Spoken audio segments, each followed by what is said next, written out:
এখানে একটা লম্পট আছে, এত নিম্নমানের লম্পট,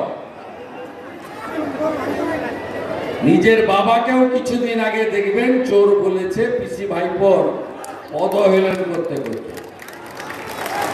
আমি আপনাদের সবাইকে রাষ্ট্রবাদী অভিনন্দন জানাই।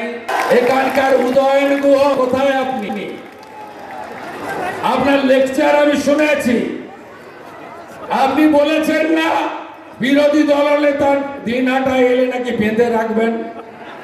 কোথায় যেতে হবে বলুন?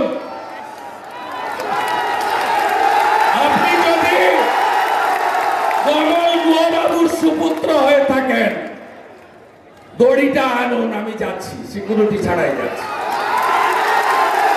এইসব কাগজে ব্যাগদের সোজা করতে বেশি দিন লাগে না। 21 সালে ভোটের আগে এই উদয়ন গুহ আমার হাত ধরেছিল বিজেপিতে যোগদান করবে বলে।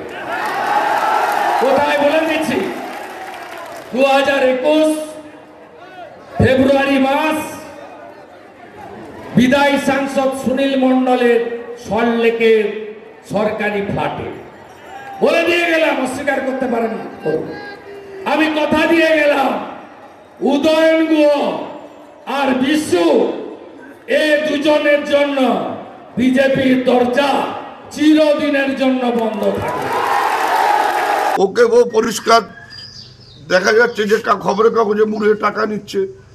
ওর মানে বলবো যে কপালটা ভালো যে আমাদের পশ্চিমবাংলার মাননীয় মুখ্যমন্ত্রী, তিনি মানবিক, তিনি প্রতিহিংসা পরায়ণ, নাহলে ওদের গোষ্ঠী শুদ্ধ সব কটাকে জেলে ঢোকানো উচিত ছিল। যেভাবে ব্যাংক নানা রকম তছরূপ করেছে, নানা দুর্নীতির সাথে ওদের পরিবার জড়িত, ওদের প্রত্যেককে মমতা বন্দ্যোপাধ্যায়ের উচিত ছিল জেলে পুরে রাখা। সেটা করেনি বলে ও আজকে এই আস্ফালন করছে এবং এই কথাগুলো বলবার সুযোগ পাচ্ছে, নাহলে তো বিহাইন্ড দ্য বার হওয়া উচিত ছিল।